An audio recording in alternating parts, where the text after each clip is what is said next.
Ayan mga karosa, magandang araw po. Medyo maambon na umaga ngayong araw po ng Biyernes. Ayan, dito tayo sa ating ongoing project. Ito umuulan na. Naulan. So bali ito mga karos, meron na tayong delivery. Ayan, may mga delivery na po tayo rito para dito sa structural natin, sa likod extension. Tapos kasama na po dyan yung para rito sa pinaka flooring. Tapos alalay na lang po kami just in case na magkulang. Sa mga susunod na linggo, magpapadeliver naman tayo dito para sa tiles at saka sa partition. Ayan.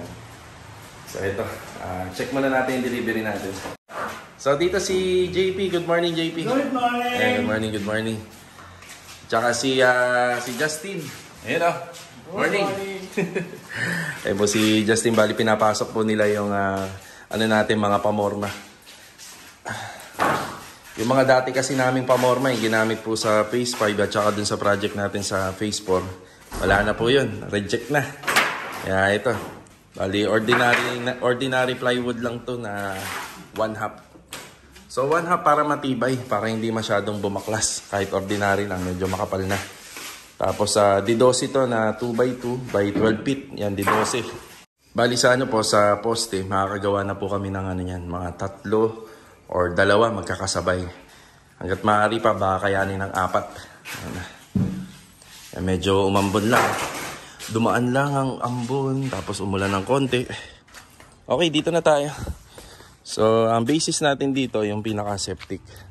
So, medyo mataas naman yung doorstep. Ang kukunin namin elevation dito. Ito ng pinaka-septic.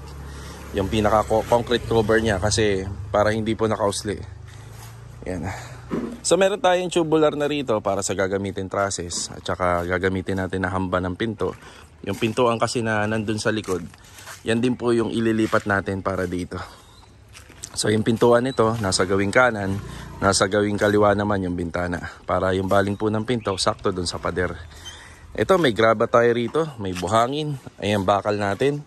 Kombinasyon to ng 12mm at saka ng 10mm. O ito, nililipat na lang po nila JP yung ano rito, yung lupa. Medyo mambon pa, no? Hindi naman nakaka-apekto sa trabaho natin, ambon lang. Ayan, semento, adhesive, may adhesive tayo, tapos may waterproofing. So syempre waterproofing sa asintada at saka palitada. So yan lang po muna, hindi naman magagalaw itong mga materials natin. So nakikita nyo, wala pa siyang hollow blocks, di ba? Hollow blocks. To follow na lang ng ating delivery truck.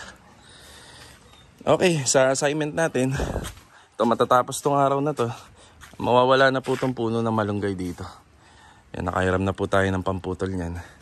Tapos yung ilalim po, pag natanggal to, bubuhusan natin ng used oil. Yung used oil, yung ano po, yung sa mga motor at saka sa sasakyan ng makina.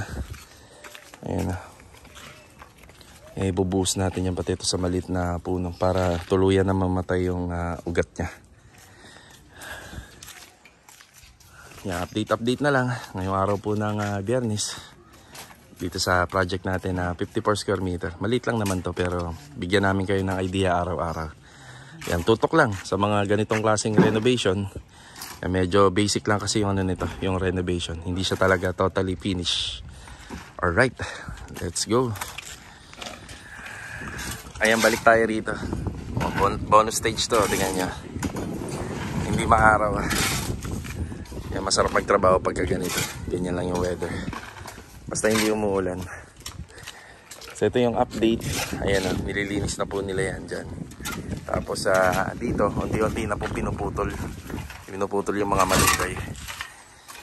Nawala yung ano natin na bakal, inakyat mo no. So dating gawin, yung bakal nandun sa taas. Tapos marami rin pa tayong paparating ngayon. Paparating tayo na yero, yung mga gagamitin na rito sa extension. So flashing tsaka gutter, tapos yung pang-partition at tsaka yung pang-kisame. Yan. Tapos mamaya titingin na ako ng tiles. So titingin pa lang kasi masyado na masikip sa loob kapag pinadeliver natin lahat. Yan. Yan muna yung sitwasyon. Tapos bukas, ayan, magkakaroon na ng konting improvement to. Dahil nandyan na yung mga bakal natin. Ayan na. Nandyan yung buhangin. Tapos may kulang pa yung hardware kanina na hollow blocks. Ayan. Sa hollow blocks nga pala, nasa 400 lang muna yung pinadeliver natin. So, tansyahin na lang natin kung ongoing renovation, kung magkukulang pa. Kasi may ano pa rito, may asintada pa yung papunta rito. Yan, para dun sa buhos ng ating flooring. Yan, manananghalian muna tayo. Yan, tinatapos na lang po nila yan. Okay mga karos, after break time, yan, bigay tayo ulit ng update dito. Ang lakas nga pala ng ulan kaninang tanghali, ayun. Pero buti na lang ito, mga bandang 1:30. Yan, maaraw na uli. Yun nga lang, kailangan lang po talaga sa mga manggagawa natin malakas uminom ng tubig. Gawa ng ganitong weather, madaling magkasakit ng tao. Ulan, init, ulan. So ito, bali ngayon, bagyang maluwag na rito kasi unti-unti nang pinuputol nila yung puno. So ugat na lang yan, ayun, no, yung sa ilalim. Tapos binasag na po namin or dinismantle na yung sa pinaka natin doorstep. So ito yung reference natin. Itong pinaka septic tank cover na yan. Yan ang reference ng flooring natin. Dumating na nga rin po pala yung hollow blocks. Yan, hollow blocks D4. Size 4, nasa 400 pieces. Tapos medyo madami na yung materialis natin dito. Yan, ganyan lang maputik kapag umulan. Opya. Yan. Nakaragdagang materialis, metal studs, metal paring. Ayan dyan. Metal studs, metal paring. Tapos meron tayong ano rito, yung mga 1/4 na hard deflex. 1/4 hard deflex. Tapos nagbigay si hardware na ito, martilyo. Wow. Tsaka martilyo to. May bumili tayong rivet, isang box. Yeah.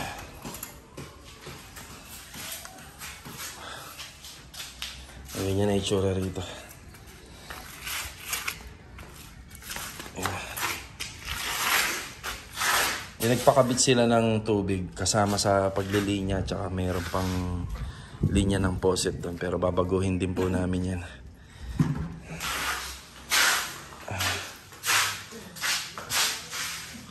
May tulo.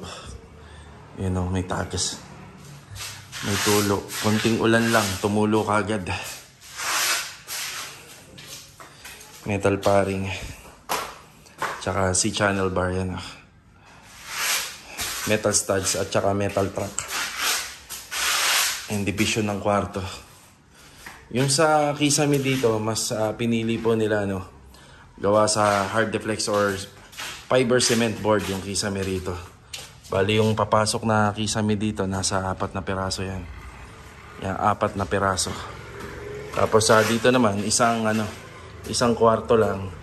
Nasa 8 or 9. Kasi siyam dapat talaga to, pero dahil magkakaroon ng tira yung sa kisame rito, magkakaroon ng siroho yan. Yun ang gagamitin natin dito.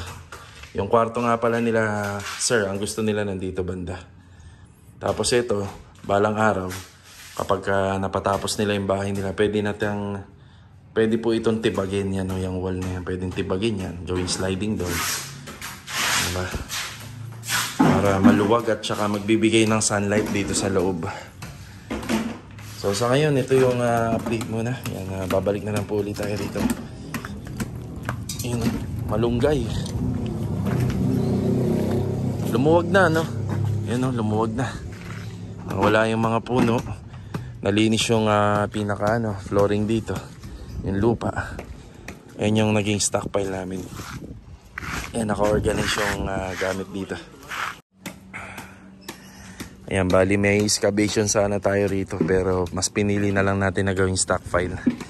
Kasi hindi tayo talaga makakapaghukayo. Saan natin ilalagay itong mga to kung huhukaya natin yan. So yan, dito na lang. Yan muna. Ayan. Bali may deliver naman tayo para sa mga bubong. Yung complete set na to. Materials para sa bubong. Stainless gutter po yung gagamitin natin dito. Gauge 0.5. Tapos ito yung mga flashing, capping, flashing. Kompleto ba yan, boss? 3 yung capping. Tapos 3 rin yung flashing. Nandun na sa loob. Ay, nandun na pala sa loob. Yung isa dito yan. Sa gilid. Ayan, tapos ito yung ating bali 8 feet na 0.5 din, makapal din po to. Ayan, matigas. Bali dito 6 na yero yung magagamit natin, hanggang dito na yan sa dulo. 8 feet. Bali dito muna natin na pinalagay yung flashing, pati itong mga bubong, kasi iaakit po yan sa taas mamaya. Ang pagtutulong-tulungan na lang po nila.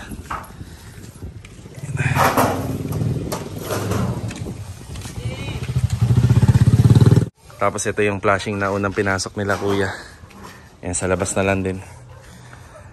Yan, ganito nakalinis dito.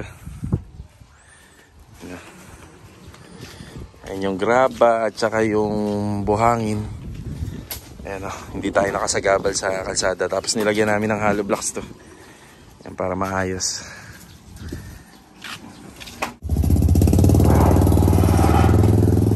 Iaakyat na lang yan sa taas, tapos iipitin ng bakal.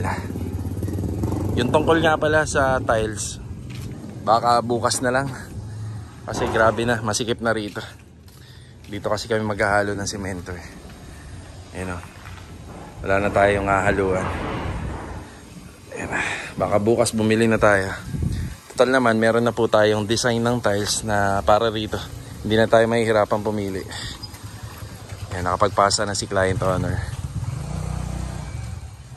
Yan, uwian na po tayo mga karos. Ayan na, uwian. Yan, may kumukuha ng lupa natin. Shoutout kay kuya.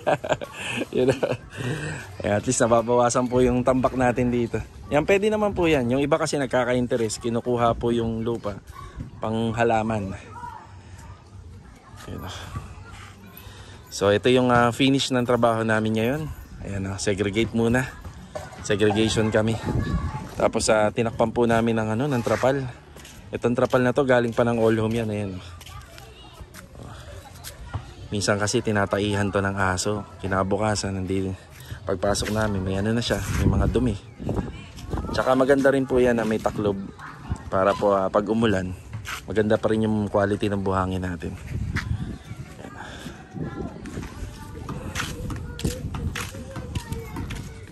Uwian na.